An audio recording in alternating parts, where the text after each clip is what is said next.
Good morning વિદ્યાર્થી મિત્રો, આગળના તાસમાં આપણે કાવ્ય 14 યુગ ઓર મેં વિશે ભણી ગયા. એનો સ્વાધ્યાય પણ તમે લખી કાઢ્યો હશે. આજે આપણે પાઠ 15 દાજ્યુ વિશે ભણવાના છીએ. તો સૌથી પહેલાં આપણે દાજ્યુ શબ્દનો અર્થ શું થાય? તો દાજ્યુ એટલે બડા ભાઈ, મોટા ભાઈ. દાજ્યુ શબ્દનો અર્થ થાય મોટા ભાઈ ગુજરાતીમાં, અને हिंदीમાં कहिए तो बड़े भाई. अपनत्व भरे दो शब्द, अपनेपन से भरे हुए दो शब्द, अपरिचित यानी कि जिसे हम जानते नहीं हैं, ऐसे व्यक्तियों को निकट ला देते हैं.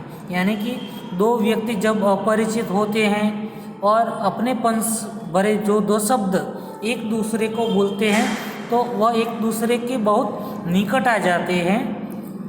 दूसरी तरफ तिरस्कार भरी वाणी यानी कि कटु वाणी परिचित व्यक्ति को भी अपरिचित बना देती है. अपना कोई होता है और हम यदि कटुवाणी बोलते हैं तो हमारा परिचित व्यक्ति भी हमसे अपरिचित बन जाता है. प्रस्तुत कहानी में ये जो कहानी है, उस कहानी के बालक मदन और जगदीश बाबू के बीच अपनत्व और तिरस्कार का ऐसा ही विपरीत संबंध बन जाता है, जिसे हम अपना समझने लगते हैं. वही जब दिल तोड़ देता है तब उसकी क्या प्रतिक्रिया होती है, यही दाजू कहानी का केंद्र बिंदु है. दाजू कहानी के लेखक का नाम है शेखर जोशी, जिनका जन्म 10 सितंबर 1932 को अल्मोड़ा उत्तरांचल के ओलिया नामक गांव में उनका जन्म हुआ था. उन्होंने केकड़ी और अजमेर में स्कूली शिक्षा प्राप्त की. लगभग 30 वर्षों तक इलाहाबाद के नज़दीक एक सैनिक औद्योगिक प्रतिष्ठान में कार्यरत रहे और फिर स्वतंत्र लेखन कार्य किया. उन्होंने कई कहानी संग्रह लिखे, जिनमें कोशिका गठवार, 7 के लोग, दाजू, हलवा, नवरंगी बीमार. उनकी आदमी और कीड़े कहानी को सन 1955 में धर्मयुग द्वारा आयोजित प्रतियोगिता यानी कि स्पर्धा में प्रथम पुरस्कार मिला. इसके अतिरिक्त दाजू कहानी पर उन्हें चिल्ड्रन फिल्म सोसाइटी द्वारा उनका निर्माण हुआ. नई कहानी आंदोलन के चर्चित कथाकार महावीर प्रसाद द्विवेदी पुरस्कार प्राप्त हुआ. पहल सम्मान से सम्मानित किया गया. इसी तरह शेखर जोशी ने अपने जीवन के अंदर अनेक कहानियाँ लिखी हैं. ये जो दाजू कहानी है वह बाल श्रमिक पर लिखी गई कहानी है. मदन एक पहाड़ी बालक है जो अपने पेट की आग बुझाने के लिए शहर में आकर एक होटल में काम करता है. भोलेपन में जिसे वह अपना दाजू अर्थात बड़ा भाई समझने लगता है, वही किस प्रकार एक दिन उसके बालमन पर आघात कर जाता है, इसका मार्मिक चित्रण इस कहानी में किया गया है. अब हम ये जो पाठ हैं उस पाठ को शब्दार्थ से समझेंगे. चौक से निकलकर बाईं ओर जो बड़े साइन बोर्ड वाला एक छोटा कैफ़े है, वहीं जगदीश बाबू ने उसे पहली बार देखा था. चौक से निकलकर बाईं तरफ आगे बढ़ने पर एक साइन बोर्ड आता है, एक छोटा कैफ़े होटल आता है. वहीं पर जगदीश बाबू ने ये जो मदन है उनको एक बार देखा था. गोरा चट्टान रंग, नीली साफ आँखें, सुनहरे बाल और चाल में एक अनोखी मस्ती पर शिथिलता नहीं. यहाँ पर जो शब्द हैं शफाफ, इसका अर्थ होता है निर्मल, स्वच्छ, उजला. दूसरा शब्द है शिथिलता, जिनका अर्थ होता है सुस्ती, आलस्य.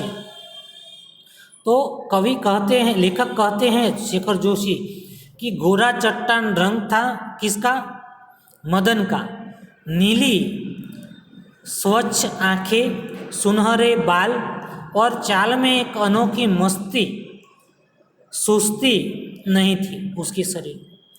कमल के पत्ते पर फिसलती हुई पानी की बूंद की सी स्फूर्ति, यानी कि कमल के पत्ते पर जिस प्रकार पानी की बूंदें गिरती हैं और वह तुरंत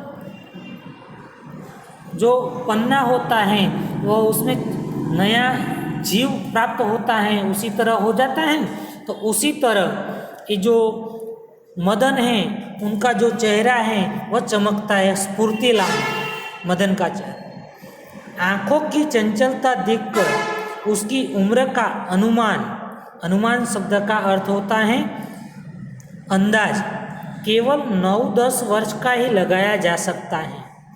जो मदन है उनकी आयु उम्र कितनी है? 9-10 वर्ष। शायद यही उम्र रही होगी। अधजली सिगरेट का एक लंबा कश खींचते हुए जब जगदीश बाबू ने कैफे में प्रवेश किया तो वह एक मेज पर से प्लेटें उठा रहा था, और जब वे पास ही एक कोने की टेबल पर बैठे तो सामने था। जगदीश बाबू एक होटल में, गांव से आते हैं शहर में जो मदन है वह एक होटल में काम करता है। तो वहाँ पर जगदीश बाबू की भेंट शहर में यहाँ पर मदन से होती है। तो मदन भी जो जगदीश बाबू जो है शहर में नए हैं, वह वहाँ पर होटल में आते हैं। तो अधजली यानी कि आधी जली हुई सिगरेट का एक लंबा कश खींचते हुए जगदीश बाबू ने कैफे में यानी कि होटल में प्रवेश किया तो वह एक मेज पर से प्लेटें उठा रहा था। कौन? मदन। जब वे पास ही के कोने की टेबल पर बैठे तो वह सामने था। होटल के एक कमरे में जगदीश बाबू बैठते हैं तो उनके सामने ही मदन था। मानो घंटों से उनकी उस स्थान पर आने वाले व्यक्ति की प्रतीक्षा कर रहा था, यानी कि होटल के अंदर कोई ग्राहक आए तो वह उनका प्रतीक्षा यानी कि इंतज़ार कर रहा हो। वह कुछ बोला नहीं, हाँ नम्रता प्रदर्शन के लिए थोड़ा झुका और मुस्कुराया भर था, पर उसके इसी मौन में जैसा सारा मीनू समाहित था। मीनू यानी कि सूची, व्यंजन समाहित था, सम्मिलित था। सिंगल चाय का ऑर्डर पाने पर वह एक बार पुनः फिर से मुस्कुरा कर चल दिया। पलक झपकते ही चाय हाजिर थी। जगदीश बाबू होटल के अंदर जाते हैं तो वहाँ पर एक 9-10 वर्ष का एक छोटा लड़का है मदन, जो ग्राहक का इंतज़ार करता है। जगदीश बाबू होटल में जाते हैं तो उनके सामने ही मदन खड़ा था। जगदीश बाबू ने एक सिंगल चाय का ऑर्डर दिया। फिर वह लड़का थोड़ी ही देर में चाय लेकर हाजिर यानी कि उपस्थित। मनुष्य की भावनाएं बड़ी विचित्र होती हैं। निर्जन एकांत स्थान में निस्संग पर भी कभी कभी आदमी एकाकी अनुभव नहीं करता। यहाँ पर निर्जन शब्द है। निर्जन शब्द का अर्थ होता है सुनसान। दूसरा शब्द है निस्संग, उसका अर्थ होता है किसी का साथ न होना। सुनसान एकांत स्थान में किसी का साथ न होने पर कभी कभी व्यक्ति एकाकीपन का अनुभव नहीं करता। लगता है ऐसा इस एकाकीपन में भी सब कुछ कितना निकट है, कितना पास है और कितना अपना है। परंतु इसके विरुद्ध कभी कभी सैकड़ों हजारों नर नारियों के बीच जनरवमय का अर्थ होता है कोलाहलपूर्ण वातावरण में रहकर भी सुनेपन की अनुभूति होती है। लगता है जो कुछ है वह पराया है, कितना अपनत्वहीन, पर यह अकारण ही नहीं होता। इस एकाकीपन की अनुभूति इस अलगाव की जड़ें होती हैं। विछो या विरक्ति यानी कि उदासीनता किसी कथा के मूल यानी कि जड़ में होती है। जगदीश बाबू दूर देश से आए हैं और वह अभी अकेले हैं। चौक की चहल पहल, कैफे के शोरगुल में उन्हें लगता है सब कुछ अपनत्वहीन है, यानी कि यहाँ पर अपने वाले कोई लोग नहीं हैं। शायद कुछ दिनों रहकर अभ्यस्त हो जाने पर उन्हें इसी वातावरण में अपनेपन की अनुभूति होने लगी। अभ्यस्त, यहाँ पर अभ्यस्त शब्द है जिनका अर्थ होता है आदत पड़ जाना। तो शायद कदाचित कुछ दिनों यहाँ रहकर आदत हो जाएगी, इसी वातावरण में अपनेपन की अनुभूति होने लगेगी। पर आज तो लगता है कि यह अपना नहीं, अपनेपन की सीमा से दूर, कितना दूर हैं। पर तब उन्हें अनायास शब्द का अर्थ होता है, यहाँ पर अनायास शब्द है, उसका अर्थ होता है अचानक ही याद आने लगती है। याद आने लगते हैं अपने गांव पड़ोस के आदमी, स्कूल कॉलेज के छोकरे, अपने निकट शहर के कैफे होटल। जो जगदीश बाबू हैं, जो अपने गांव से शहर में आए हैं, तो वह अकेले हैं। अकेले होने पर उन्हें अपने गांव के पड़ोस के आदमियों के, स्कूल कॉलेज के छोकरे एवं अपने निकट शहर जो हैं वह सब याद आने लगते हैं। अचानक चाय साहब, तो यहाँ पर मदन अचानक वहाँ आ पहुँचता है और कहता है कि चाय साहब। तो जगदीश बाबू ने राखदानी में सिगरेट झाड़ी। उन्हें लगा इन शब्दों की ध्वनि यानी कि आवाज़ में वही कुछ है जिसकी रिक्तता शब्द का अर्थ होता है खालीपन।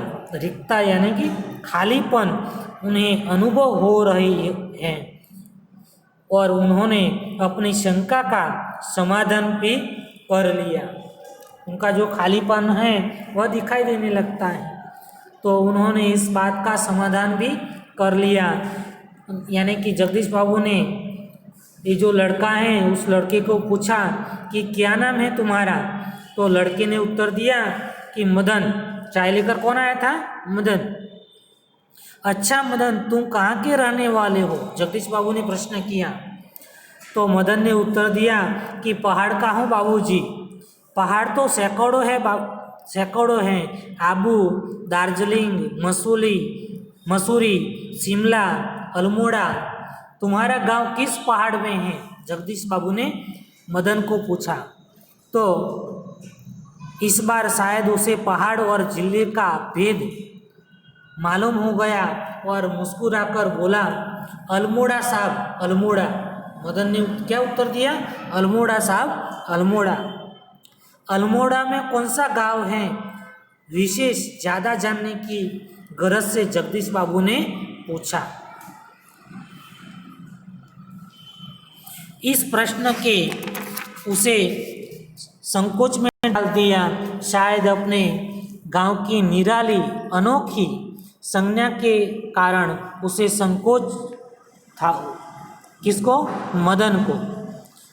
जो जगदीश बाबू हैं, उन्होंने पूछा कि अल्मोड़ा में तुम्हारा कौन सा गांव है। तो इस प्रश्न का उत्तर देने में मदन को थोड़ा संकोच हुआ, तो इस कारण वह टालता हुआ सा बोला, वह तो दूर है साहब, अल्मोड़ा से 15-20 मील होगा। फिर भी नाम तो कुछ होगा, जगदीश बाबू ने जोर देकर मदन को पूछा। तो मदन जो है उन्होंने उत्तर दिया, डोट्या लोगों। वह संकुचिता हुआ सा बोला, संकोच करते हुए मदन ने कहा कि मेरे गांव का नाम है डोट्या लोगों। जगदीश बाबू के चेहरे पर स्फूर्ति आई और एकाकीपन की स्याही दूर हो गई। जगदीश बाबू को जो अकेलापन महसूस हो रहा था वह उनका दूर हो गया जब उन्होंने मुस्कुराकर मदन को बताया कि वे उसके निकटवर्ती यानी कि पास के गांव के रहने वाले हैं। तो लगा जैसे प्रसन्नता के कारण अभी मदन के हाथ से ट्रे गिर पड़ेगी। उसके मुंह से शब्द निकलना चाहकर भी न निकल सके। खोया खोया सा वह अपने अतीत को फिर से लौट कर देखने का प्रयत्न कर रहा हो। अतीत यानी कि भूतकाल। जगदीश बाबू ने कहा कि मैं तुम्हारे नज़दीक के गांव का रहने वाला हूँ। तो मदन को अपने बीता हुआ जो काल था, बीता हुआ जो समय था वह याद आ जाता है। अतीत का गांव, ऊंची पहाड़ियाँ, नदी, ईजा यानी कि माँ, बाबा, दीदी, भूली यानी छोटी बहन, दाजू यानी कि बड़ा भाई। मदन को जगदीश बाबू के रूप में किसकी छाया निकट जान पड़ी, यानी कि जो जगदीश बाबू हैं वह मदन को कैसे लगते थे।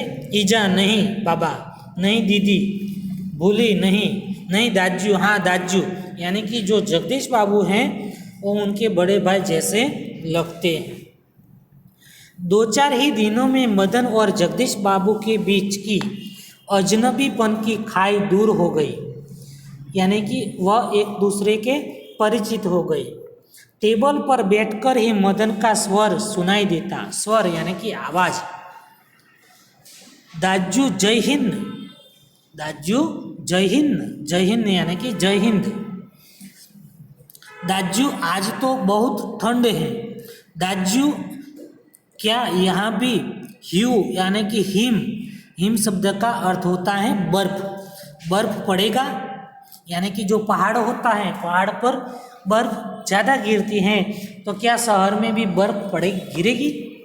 दाजू आपने तो कल बहुत थोड़ा खाना खाया। तभी किसी और से बॉय की आवाज़ पड़ती। मदन उस आवाज़ की प्रतिध्वनि में, यानी कि जहाँ से आवाज़ आई थी वहाँ पहुँचने से पहले ही वह पहुँच जाता, यानी कि वह आवाज़ मदन तक पहुँचती उससे पहले ही मदन जहाँ आवाज़ आती थी वहाँ पहुँच जाता था। आर्डर लेकर फिर जाते जाते जगदीश बाबू से पूछता, दाजू कोई चीज़। तो जगदीश बाबू कहते पानी लाओ, तो वह तुरंत कह देता लाया दाजू। दाजू शब्द को उतनी ही आतुरता और लगन से दोहराता जितनी आतुरता से बहुत दिनों के बाद मिलने पर भी माँ अपने बेटे को चूमती है। जब बेटा बहुत दिनों के बाद अपने माँ से मिलता है और माँ और बेटे के बीच जिस प्रकार जो प्रेम होता है वैसा प्रेम यहाँ पर मदन को जगदीश बाबू दोनों के बीच यहाँ पर देखने को मिलता है। कुछ दिनों बाद जगदीश बाबू का एकाकीपन दूर हो गया। अब उन्हें कैफे ही नहीं सारा शहर अपने रंग में रंगा हुआ सा लगने लगा।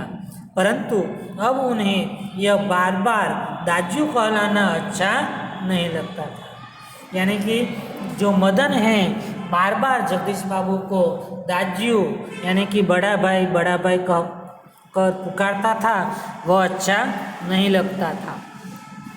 यह मदन था कि दूसरे टेबल से भी क्या कहता था दाजू। मदन इधर आओ।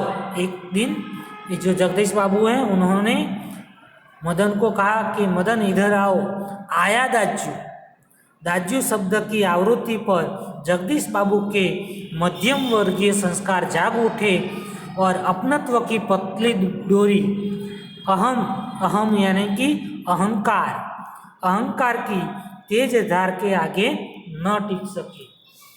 तो यहाँ पर ये जो जगदीश बाबू हैं उन्हें दाजू कहलाना पसंद नहीं था। तो वह मदन है वह कहने लगा दाजू चाय लाऊं। तो जगदीश बाबू कहते हैं कि चाय नहीं, लेकिन यह दाजू दाजू क्या चिल्लाते रहते हो दिन रात। किसी की प्रेस्टीज का ख्याल भी नहीं है तुम्हें। प्रेस्टीज यानी कि प्रतिष्ठा, किसी की प्रतिष्ठा और इज्जत का भी तुम्हें ख्याल नहीं है। मैं तुम्हारा बड़ा भाई नहीं हूँ, मेरी इज्जत का ख्याल रखो। जगदीश बाबू का मुंह क्रोध के कारण तमतमा गया, शब्दों पर अधिकार नहीं रह सका। मदन प्रेस्टीज का अर्थ समझ सकेगा या नहीं, पर यह भी उन्हें ध्यान नहीं रहा। पर मदन बिना समझाए ही सब कुछ समझ गया था। जो जगदीश बाबू का जो चेहरा था वह गुस्से से लाल गुम था, जिनके कारण मदन समझ गया कि ये जो जगदीश बाबू हैं उनको दाजू शब्द जो है बुरा लगता है। तुरंत वह वहाँ से चला गया। मदन को जगदीश बाबू के व्यवहार से गहरी चोट लगी। मदन जो है उनको जगदीश बाबू ने कहा कि तुम्हें किसी की प्रेस्टीज का ख्याल भी नहीं है। तो ऐसा डांटने पर उन्हें बहुत गहरी चोट लगती है। मैनेजर से सिर दर्द का बहाना कर वह घुटनों सर दे कोठरी में सिसकिया भर रोता रहा। वह जो मदन है तुरंत अपने मैनेजर के पास से छुट्टी लेकर उनके कमरे में जाकर वह रोने लगता है और अपने जो दुख है जो पीड़ा है वह रोने में निकाल देता है। घर गांव से दूर ऐसी परिस्थिति में मदन का जगदीश बाबू के प्रति आत्मीयता प्रदर्शन स्वाभाविक ही था, यानी कि सहज ही था। इसी कारण आज प्रवासी जीवन में पहली बार उसे लगा कि जैसे किसी ने उसे ईजा की गोदी से, ईजा यानी कि माँ की गोद से, बाबा की बाहों से और दीदी के आंचल की छाया से बलपूर्वक खींच लिया हो, परंतु भावुकता स्थायी नहीं हो तो रो लेने पर अंतर की घुमड़ती वेदना, पीड़ा, दुख की आंखों की रास्ता बाहर निकल लेने पर मनुष्य जो भी निश्चय करता है वे भावुक क्षणों की अपेक्षा अधिक विवेकपूर्ण होता है। तो यहाँ पर जो मदन है रो लेने पर उसके अंतर की जो व्यथा है, पीड़ा जो है वह शांत हो गई और उसने कुछ निश्चय किया और फिर अपने काम में लग गया। मदन जो है वह पूर्ववत काम करने लगा, पहले की तरह काम करने लगा। दूसरे दिन कैफे में जाते हुए अचानक ही जगदीश बाबू की भेंट बचपन के उनके साथी सहपाठी हेमंत से हो गई। सहपाठी यानी कि साथ पढ़ने वाले। दूसरे दिन जो जगदीश बाबू हैं उनके मित्र मिले हेमंत करके, वह दोनों उस होटल में चाय पीने के लिए जाते हैं। कैफे में पहुंचकर जगदीश बाबू ने इशारे यानी कि संकेत से मदन को बुलाया, पर उन्हें लगा कि जैसे वह उनसे दूर दूर रहने का प्रयत्न कर रहा हो। इशारा करके जगदीश बाबू मदन को बुलाते हैं, किंतु इस बार जो मदन है वह उससे दूर रहने का प्रयत्न करता है।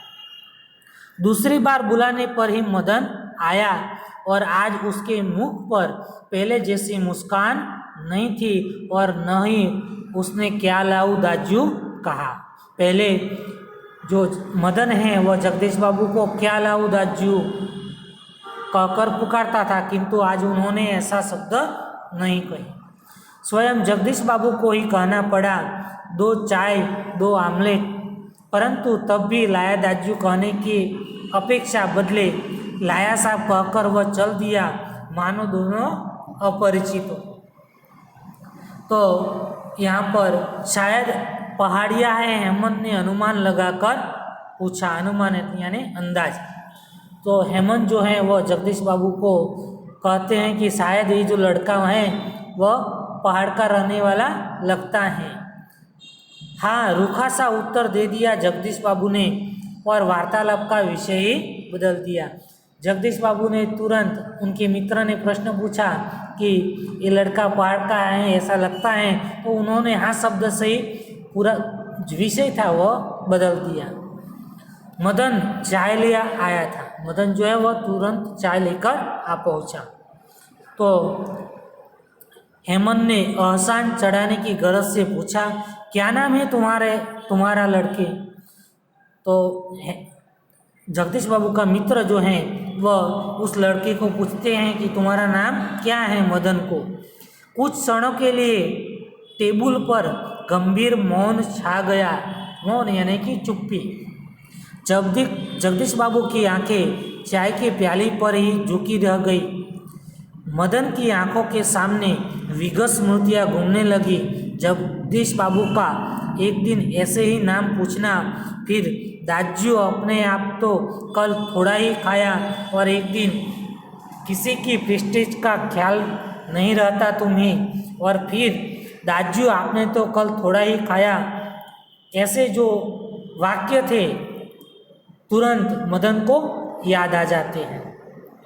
जगदीश बाबू ने आंखें उठाकर मदन की तरफ देखा। उन्हें लगा जैसे अभी वह ज्वालामुखी सा फूट पड़ेगा। हेमंत ने आग्रह के स्वर में दोहराया, क्या नाम है तुम्हारा?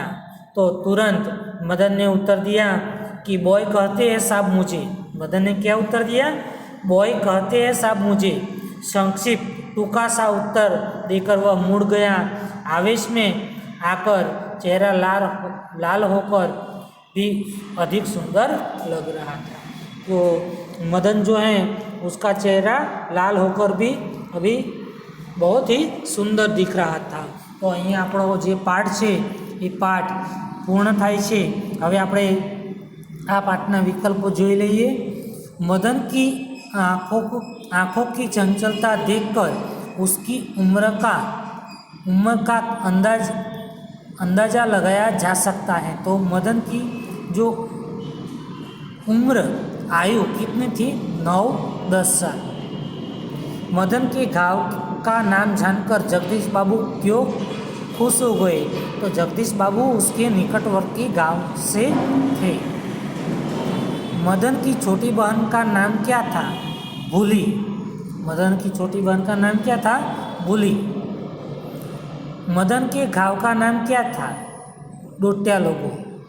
मदन को किस बात से चोट लगी? जगदीश बाबू के व्यवहार से। हेमंत के नाम के बारे में सवाल का मदन ने क्या जवाब दिया? बॉय कहते हैं साहब मुझे। दूसरे दिन जगदीश बाबू की भेंट किससे साथ हुई? उसके बचपन के साथी सहपाठी हेमंत से। दाजू कौन था? तो मदन का बड़ा भाई। मदन कहाँ का रहने वाला था? अल्मोड़ा जिले का। दाजू कहानी किस विषय पर लिखी गई है? बाल श्रमिक पर। जगदीश बाबू जब कैफे में पहुंचे तब मदन क्या कर रहा था? एक मेज पर से प्लेटें उठा रहा था। जगदीश बाबू ने मदन को पहली बार कहाँ देखा था? कैफे में। दाजू कहानी के लेखक कौन है? शेखर जोशी। मदन को जगदीश बाबू में किसकी छाया दिखाई दे रही थी? दाजू की। हेमंत ने मदन से क्या पूछा? उसका नाम। तो અહીંયા આપણો જે પાઠ છે એ પૂર્ણ થાય છે। અસ્તુ।